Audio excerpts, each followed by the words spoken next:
Antaranya mengenai pelaksanaan inisiatif Budi Madani RON 95, Budi 95 serta persiapan sidang kemuncak ASEAN ke-47 yang dijadualkan berlangsung di Kuala Lumpur bulan depan. Isnin lepas, Anwar mengumumkan harga petrol RON 95 dikurangkan kepada RM1.99 seliter berbanding RM2.05 seliter menerusi penyasaran subsidi di bawah inisiatif Budi 95. Sistem Budi 95 dibuka awal kepada 300,000 anggota tentera dan polis pada 27 September. Manakala bagi penerima sumbangan tunai rahmah STR pada 28 September, diikuti 30 September bagi 16 juta rakyat Malaysia berumur 16 tahun dan ke atas yang memiliki MyKad serta lesen memandu aktif.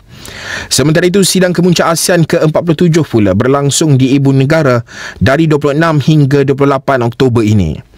Malaysia selaku pengerusi ASEAN 2025 akan menganjurkan sidang kemuncak itu dengan tema keterangkuman dan kemampanan dan menjadi acara antarabangsa besar yang menghimpunkan pemimpin dari 10 negara anggota ASEAN serta rakan dialog dari seluruh dunia.